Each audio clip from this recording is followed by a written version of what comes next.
Hello दोस्तों, क्या होगा जब आपके बचपन का खिलौना बन जाएगा आपके ही आसपास के लोगों की जान का दुश्मन। लेकिन क्यों करेगा वो ऐसा? आइए देखते हैं आज की हॉरर, थ्रिलर और सस्पेंस से भरी कहानी को। पहले सीन में हम देखते हैं कि एक छोटी बच्ची अपनी माँ से एक नए खिलौने की जिद कर रही थी। उसकी माँ ने उसकी जिद पूरी करते हुए उसे एक न्यू डॉल लेके दे दी। लेकिन जैसे ही उसे न्यू डॉल मिली, उसने अपने पुराने खिलौने को दूर फेंक दिया कि अब इसकी कोई जरूरत नहीं है। ये बच्ची बात बात पर चिल्लाती भी थी।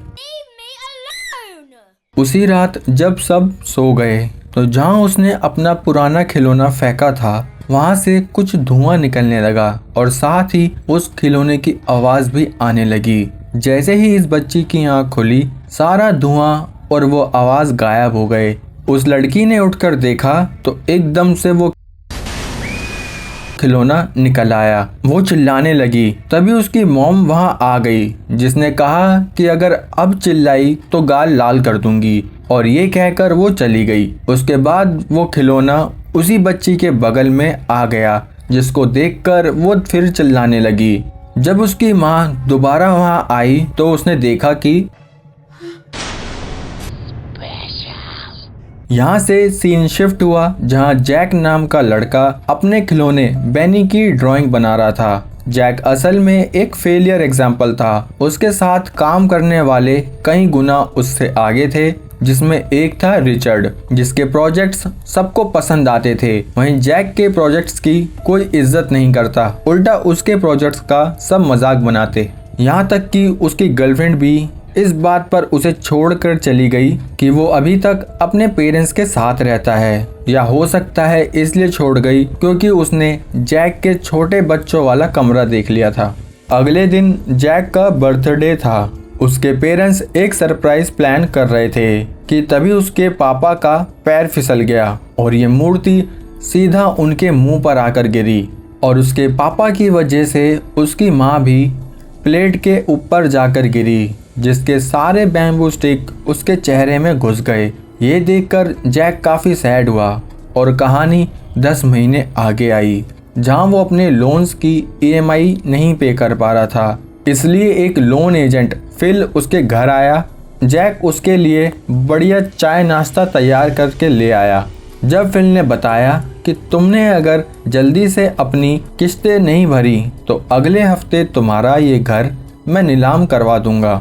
जैक की परेशानी यहाँ भी नहीं रुकी। ऑफिस में अब देर रात तक वो काम करने लगा, क्योंकि ऑफिस में प्रमोशन पीरियड आने वाला था। जैक को भरोसा था कि उसका भी प्रमोशन जरूर हो जाएगा, लेकिन जब उसके बॉस ने उसे बुलाया तो कहा कि ऑफिस में भीड़ भड़क्का ज्यादा हो गया है, इसलिए हमें तुम्हें निकालना होगा। जैक ने बॉस से काफी मन्नत मांगी कि मुझे नौकरी की बहुत जरूरत है, इसलिए बॉस ने उसे जूनियर पोजीशन के साथ साथ पहले से आधी सैलरी उसे ऑफर की, जिसको ना चाहते हुए भी जैक को एक्सेप्ट करना पड़ा। इस बात से जैक बहुत उदास था। वो चाहता था कि वो थोड़ा मैच्योर बन जाए, इसलिए वो घर आया और उसने अपने कमरे से सारे खिलौने, ड्राइंग्स वगैरह हटा दिए और उनकी जगह ये सीनरी वगैरह लगा दी, ताकि वो थोड़ा कूल दिख सके। उसने अपना घर बेचने के लिए भी बोर्ड लगा दिया। यहाँ उसने बेनी को भी उठाया, जहाँ फ्लैशबैक में दिखा कि बेनी उसका बचपन का खिलौना है। उसकी माँ ने कहा था कि बेनी तुम्हारी हर समय मदद करेगा। एक तरह से बेनी उसका बचपन से बेस्ट फ्रेंड था, लेकिन उसने बेनी को भी एक डिब्बे में बंद करके स्टोर रूम में डाल लाया। अब रात हो गई तो जैक सोने के लिए लेट गया, और यहाँ इस बेनी के डिब्बे से कुछ डरावनी आवाजें आने लगी। बेनी उस डिब्बे से निकल चुका था और उसने सबसे पहले इलेक्ट्रिसिटी कट कर दी, जिसकी वजह से जैक की आंख खुल गई। उसने कुछ आवाज सुनी तो वो हॉल में आया, जहाँ उसने देखा कि उसके सारे खिलौने बाहर पड़े थे। उसे लगा घर में कोई चोर है, इसलिए वो बाहर देखकर आया, लेकिन वहां भी कोई नहीं था। और जब वो वापस आया तो उसने देखा कि उसके सारे खिलौनों का किसी ने मर्डर कर रखा है। ये देखकर वो काफी घबरा गया और उसने पुलिस को बुला लिया। पुलिस ने कहा, अब हमारा यही काम तो रह गया है कि तुम्हारे खिलौनों की FIR दर्ज करें। ये कहकर वो वहां से चले गए। अगले दिन ऑफिस में जैक की दोस्ती एक डॉन नाम की लड़की से हो गई। उसकी उस लड़की से बहुत अच्छी जम रही थी। जैक जब घर आया तो प्रोजेक्ट के लिए कुछ आइडिया सोच रहा था कि तभी उसकी बिजली कट गई। इसलिए जैक बिस्तर पर लेट गया और इस हेड को मसाज देने लगा। तभी उसने देखा कि ये क्या है, ये तो लोन एजेंट फिल का सर है। वो एकदम बौखला गया और तभी बाहर से कमरे में बैनी आया। बैनी ने एक जंप मारी जिस पर लगा कि वो जैक को मार देगा, लेकिन बैनी ने फिल के सर में ही दोबारा चाकू घोंप दिया और फिर वो कमरे से बाहर चला गया। अब रात को जैक की बाहर आने की हिम्मत नहीं हुई तो वो वहीं चुपचाप लेट गया। सुबह उसके दरवाजे पर किसी ने नॉक किया। बैनी उठा तो देखा कि पूरा घर एक कसाई की दुकान बन चुका था। उसने दरवाजे पर देखा तो वहाँ 2 पुलिस वाले थे जो कल उसके यहाँ आए थे। उन्होंने बताया कि गलती से वो अपना कैमरा छोड़ गए थे।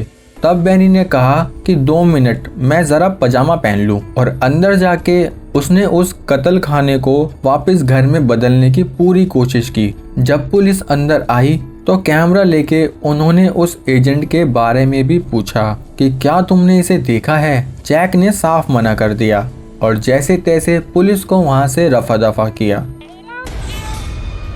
उसके बाद उसने लाश ठिकाने लगाते हुए बैनी से कहा कि तुम अब किसी को नहीं मारोगे। बैनी जैक को इतना चाहता था कि जैक ने एक बिल्ली को ब्यूटीफुल कहा तो बैनी ने उस बिल्ली को भी नहीं छोड़ा। यहाँ से जैक ने सोचा कि क्यों ना मैं अपने प्रोजेक्ट में हैलोवीन के समय हॉरर कार्टून थीम प्रेजेंट करूं, और उसने वैसा ही किया। ये आइडिया उसके बॉस को काफी पसंद आया। उन्होंने डॉन और जैक को एक साथ इस प्रोजेक्ट पर काम करने के लिए कह दिया। अब डॉन और जैक प्रोजेक्ट पर काम करते करते डेट भी करने लगे थे। वहीं बॉस वीकेंड पर जा रहे थे, इसलिए उन्होंने जैक से कहा कि क्या कुछ टाइम के लिए तो मेरे पप्पी का ध्यान रख सकते हो।